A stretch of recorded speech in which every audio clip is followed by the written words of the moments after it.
चलिए इधर देख लेते हैं। इस सब ये हेडिंग मोस्ट इंपॉर्टेंट है, वो भी क्लास 12 के लिए। क्लास 12 में जितने भी बच्चे हैं भाई, इतना जान जाइए, 5 नंबर का अक्षीय निरक्षीय पूछा जाता है और ये क्वेश्चन जरूर पूछा जाएगा। तो ध्यान दीजिएगा, बस एक बार देखेंगे, मैं कह रहा हूं आपको टोटल बात समझ में आ जाएगा। इधर ध्यान दीजिएगा, जैसे आप देखेंगे समझ में आ जाएगा, नहीं देखोगे नहीं आएगा।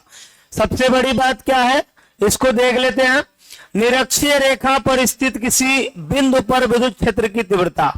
निरक्षीय रेखा की बात कर, इधर देखो, बात नहीं, बात करने आई हो। इधर देखिए, सबसे पहले आप क्या क्या लिखने वाले हैं, पूरा बात सुन लीजिए। इधर देखिए, ये हो गया माइनस क्यू और ये हो गया प्लस क्यू। अच्छा, अगर माइनस क्यू प्लस क्यू दो गो आवेश हो और ये एक द्विध्रुव बना रहा है, क्या बना रहा है बच्चे? द्विध्रुव बना रहा है। ये है आपका ए और ये आपका क्या है? बी है। सबसे पहले तो निरक्षीय रेखा किसे कहते हैं? अगर आपको जानना हो कि निरक्षीय रेखा किसे कहते हैं, तो द्विध्रुव के, देखिए पढ़ना सीखिए पहले। द्विध्रुव के अक्ष के लंबवत रेखा को क्या कहते हैं? निरक्षीय रेखा कहते हैं। पहले तो ये याद कर लीजिए आप लोग। द्विध्रुव के, देखिए ध्यान से देखिए, बस कुछ लिखना है नहीं, बस समझना है। अगर समझ लिए तो लिखा जाएगा, गारंटी मैं दे रहा हूं। सुनिए पहले, द्विध्रुव के अक्ष के लंबवत रेखा को निरक्षीय रेखा कहते हैं। इसके बाद आप लिखेंगे माना ए बी एक। क्या लिखोगे बच्चे?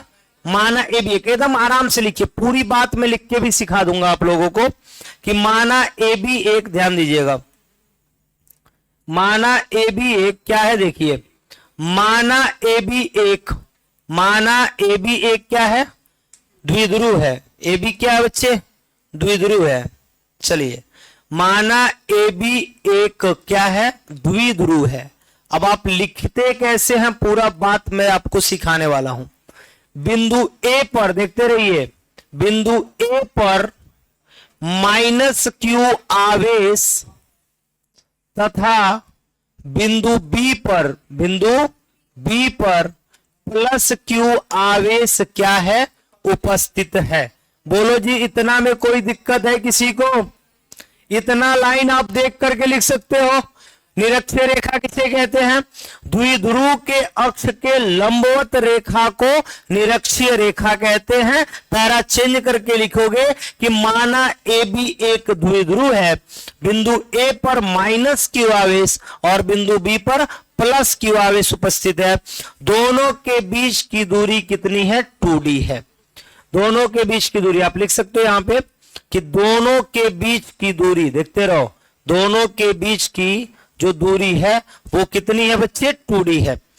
मध्य बिंदु O से, मध्य बिंदु, देखते रहो, मध्य बिंदु O से r दूरी पर, r दूरी पर बिंदु P है, बिंदु P है, जिस पर विद्युत क्षेत्र की तीव्रता की, जिस पर विद्युत क्षेत्र की तीव्रता की गणना करनी है।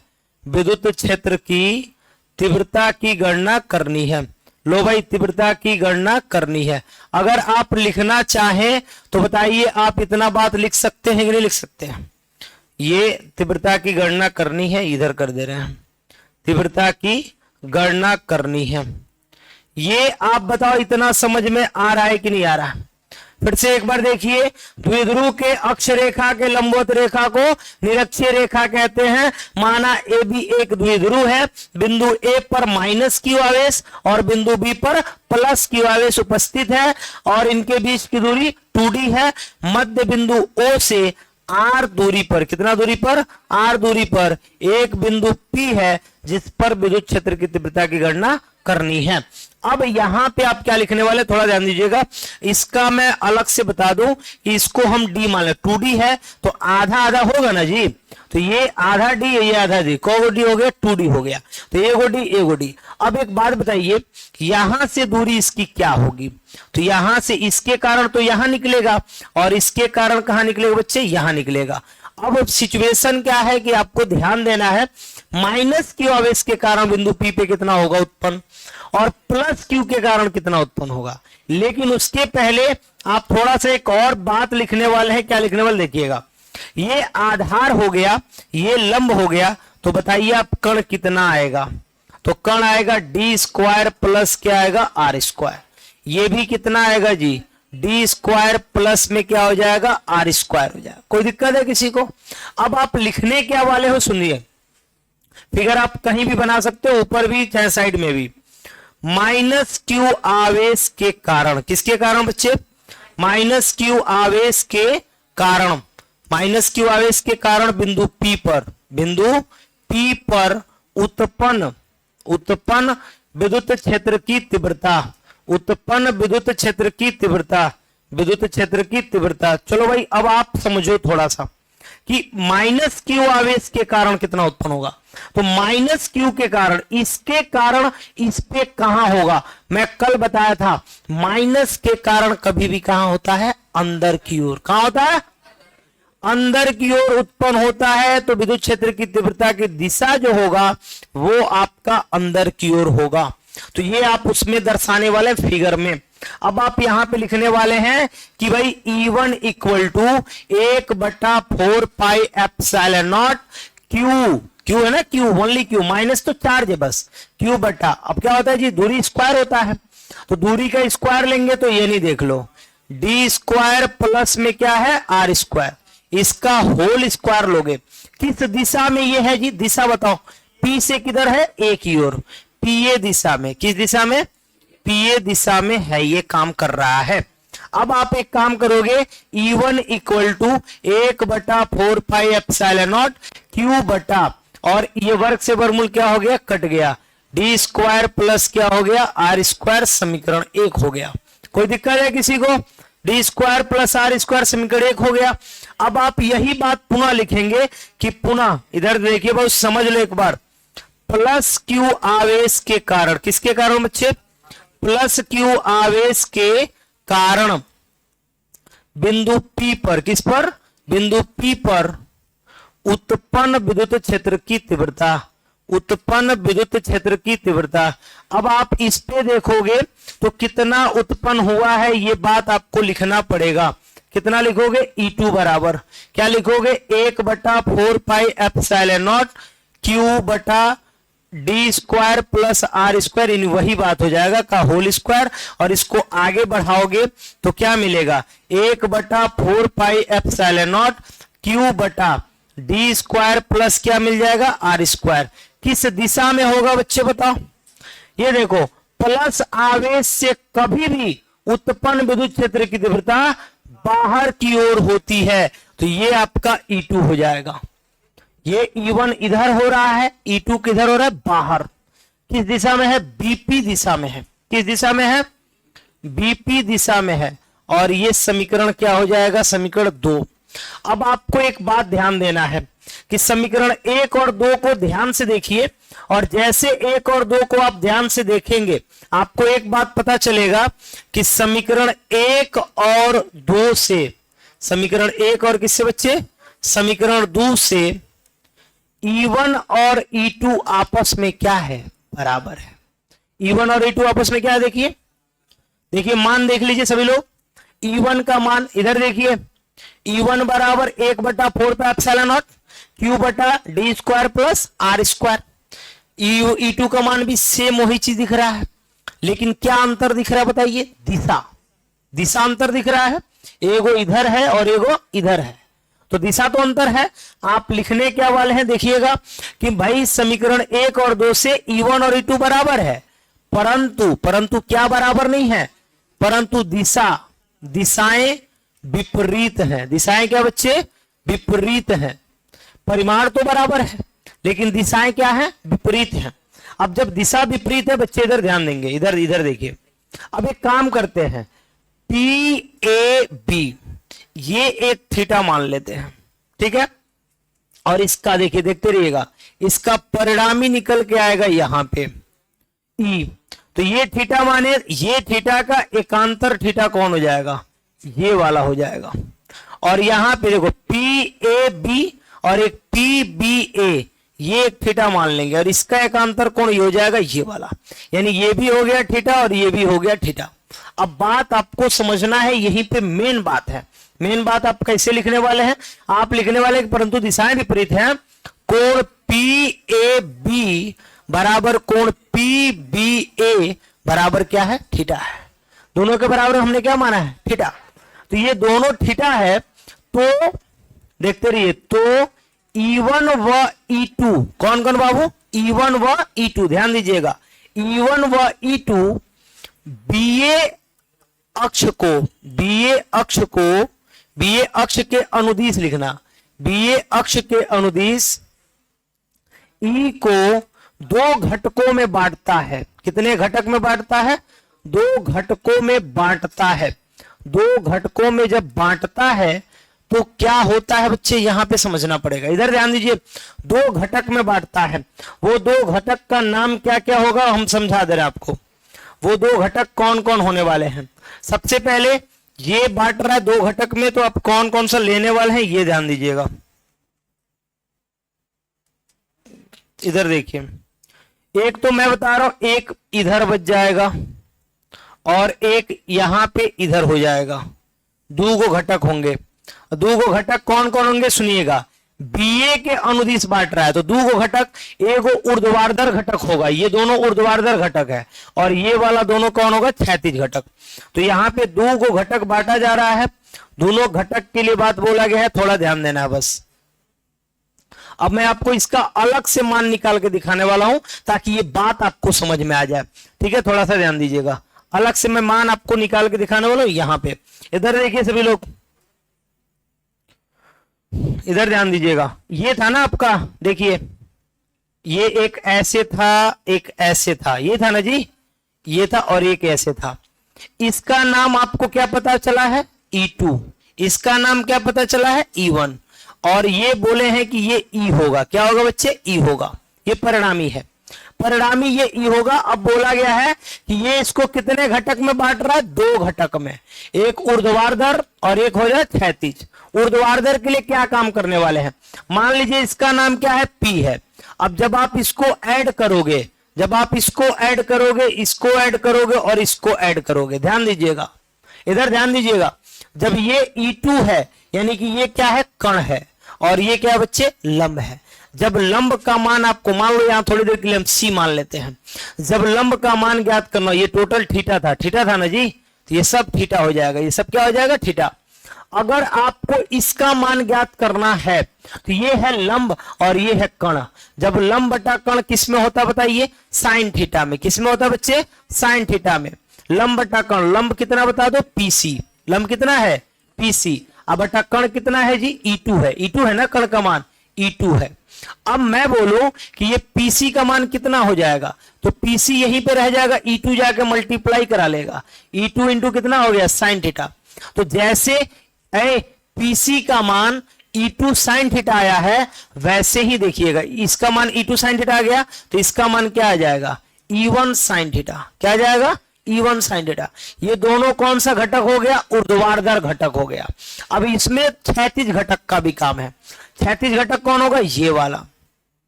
अब ये यहां पे किसका काम कर रहा है, आधार का। जब ये आधार का काम कर रहा है तो आधार बट्टा कण लेना है। अब आपको इसका मान ज्ञात करना है। जब इसको मान लो P या D मान लेना। जब आधार बट्टा कण की बात होगी तो cos थीटा बराबर क्या होता है, आधार। आधार का मान कितना दिया है, PD बटा कण का मान कितना दिया है जी, E2 दिया है। तो ये E2 जाएगा, गुणा कराएगा, तो E2 cos थीटा बराबर क्या हो जाएगा, PD। अर्थात आप एक के लिए भी, यानी यहां के लिए भी आने वाला है E2 cos थीटा, और जब इसके लिए निकालेंगे इस वाले के लिए तो क्या आ जाएगा, E1 cos थीटा। यानी दोनों के लिए सेम चीज आने वाला है। अब यहां पे बच्चों को लिखना क्या होता है, जो मैं लिखा हूं, देखिए ध्यान से देखिएगा, नहीं समझेंगे तो ये रिक्स वाला काम है। और इसी को मैं समझा रहा हूं कि कोण PAB कोण PBA बराबर थीटा है। तो E1 व E2, ये जो E1 और E2 है, ये जो BA रेखा था हमारा द्विध्रुव का, उसके अक्ष के अनुदिश E को कितना भागों में बांटता है, दो भागों में। और दो भागों में एक ऊर्ध्वाधर घटक और एक क्षैतिज घटक। देखो दो घटकों में बांटता है। ऊर्ध्वाधर घटक मैं लिख रहा हूं यहां पे, ऊर्ध्वाधर घटक कौन कौन है, E1 साइन थीटा व E2 साइन थीटा। ये दोनों कौन से घटक बच्चे? ऊर्ध्वाधर घटक हैं। इनके परिमाण बराबर है। देखिए इनके परिमाण बराबर हैं परंतु दिशा क्या है बच्चे? दिशा विपरीत है। इसलिए ये निरस्त हो जाते हैं। क्या हो जाते हैं? निरस्त हो जाते हैं। देख लो, इसलिए ये निरस्त हो जाते हैं। सबके बारे में लिख के दर्शाना पड़ता है, तो मैंने इसको दर्शा दिया कि जो ऊर्ध्वाधर घटक है ये E1 sin थीटा और E2 sin थीटा मान तो बराबर है, लेकिन दिशाएं क्या है इनकी? विपरीत है। दिशाएं इनकी क्या है? विपरीत है। ये फिगर में ही ये था, लेकिन फिगर को मैंने कट करके छोटा सा यहां दिखा दिया। अब सुनिए, और क्षैतिज घटक, कौन सा घटक बच्चे? इसको हम लंबवत घटक बोल सकते हैं। क्षैतिज घटक कौन कौन है? E1 cos थीटा और कौन है? E2 cos theta. इसका देखो परिमाण भी बराबर है, परिमाण भी क्या है? बराबर है, और इनका दिशा भी क्या है? समान है। परिमाण देखते रहो, परिमाण भी बराबर है। देखते रहो, परिमाण भी क्या है बच्चे? बराबर है, और दिशा भी क्या है? दिशा भी समान है। इसलिए दिशा भी समान है, इसलिए इनका योग परिणामी विद्युत क्षेत्र की तीव्रता होगी। परिणामी विद्युत क्षेत्र की तीव्रता होगी। अब देख लो भाई, इनका योग बताया जा रहा है कि होगी। मैंने ये लाइन लिख, देखो आप अपने मन से जब समझ के लिखोगे लाइन बढ़ जाता है। कल इस लाइन को थोड़ा बहुत कट करके इधर उधर लिखवाया गया होगा, लेकिन जो मैं आपको बता रहा हूं ये समझ में आ रहा है कि नहीं आ रहा? बताइए। बेसिक एकदम आसान करके दिया जा रहा है। मैंने दोनों चीज को बता दिया कि ये वाला दो घटक में बांट रहा है, एक ऊर्ध्वाधर घटक और एक क्षैतिज घटक। ऊर्ध्वाधर घटक परिमाण समान है, दिशाएं विपरीत है, इसलिए क्या हो गई? निरस्त हो गई। और जो क्षैतिज घटक है वो परिमाण भी समान है, दिशा भी समान है, इसलिए क्या हो जाएंगी? ऐड हो जाएंगी। कैसे ऐड होंगी? तो E बराबर E1 cos थीटा, अब प्लस में क्या हो जाएगा? E2 cos theta. ये था ना बच्चे। अब यहां के बाद मैं तीसरे लाइन में आपको दिखा देने वाला हूं, थोड़ा सा ध्यान दीजिए। E बराबर, अब बताइए E1 और E2 आपस में बराबर है ना? E1 और E2 क्या है? बराबर है। या तो आप E1 लिखो या तो आप E2 लिखो। तो मैं कर दे रहा हूं E1 cos थीटा, अब प्लस फिर लिख दे रहा हूं E1 cos थीटा। अब आप सोच रहे होंगे सर E2 कहां गया? मैं बता रहा हूं E1 और E2 आपस में क्या है? E1 और E2 आपस में क्या है? बराबर। हमारी मर्जी, हम E2 के जगह पे E1 भी लिख सकते हैं। अब देखिए मैं छोटा करने वाला हूं पूरा। अब यहां पे क्या है कि एगो E1 cos थीटा है, एगो E1 cos थीटा। कोगो E1 cos थीटा हो गया? 2 गो E1 cos थीटा।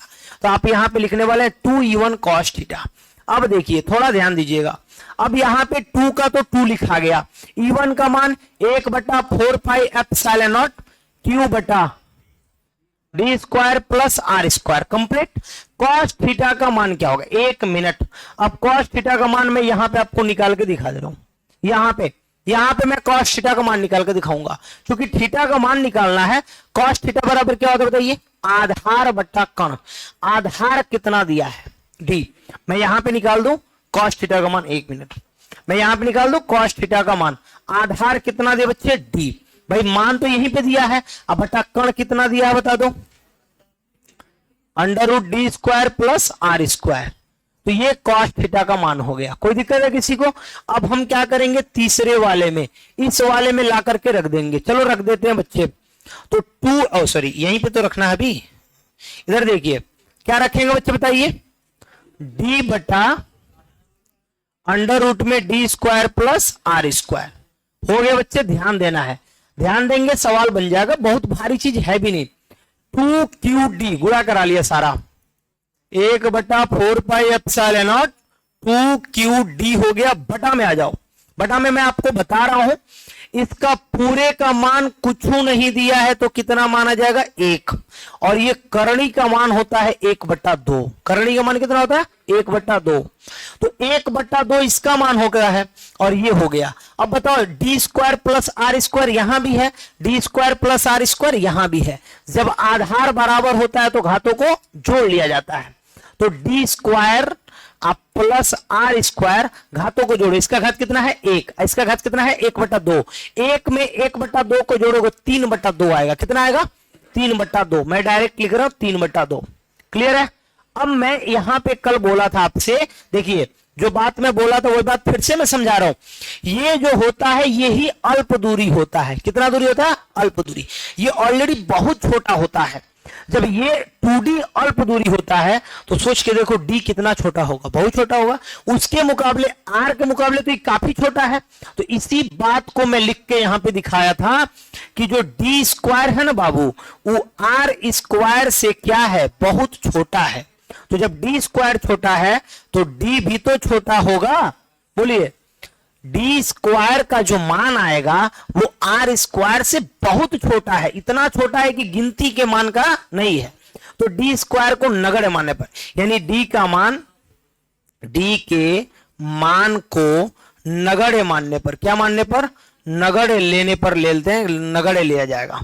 जब नगण्य लिया जाएगा, नहीं माना जाएगा, तो क्या आएगा 1/4πε0। 2qd के जगह पे क्या लिख सकते हैं? p। मैंने कल बोला द्विध्रुव आघूर्ण होता है, द्विध्रुव आघूर्ण। 2qd के जगह पे क्या लिख सकते हैं? p लिख सकते हैं। बटा में आ जाइए, इस पूरे को छोड़ रहे हो ना जी, इस पूरे को छोड़ रहे हो, क्या बच रहा बच्चे? Are square. और पावर में क्या है? 3/2। 2 से 2 क्या हो गया? कट गया। और E इक्वल टू जो लास्ट आपका कल भी प्रूफ करके दिखाया गया था वो आपका यही है, और ये आपका फार्मूला फाइनल होता है। तो आप ये बहुत आसानी से देख सकते हैं। कोई दिक्कत है किसी को? एक बार तीनों आप देख सकते हैं, देख लीजिए। 3 पेज में अब मैं आपको बताया हूं। एक पेज में टोटल इंट्रोडक्शन है इसका, दूसरे पेज में इसके लिए पूरा बात बताया गया है, और तीसरे पेज में क्या किया गया है? सॉल्यूशन, पूरा उसको सॉल्व किया गया है। कोई दिक्कत है किसी को? तो अगर जिनको, जो लोग कल नहीं आए थे, जो लोग नोट करना चाहते हैं वो लोग नोट कर सकते हैं, बाकी कोई दिक्कत नहीं है। चलिए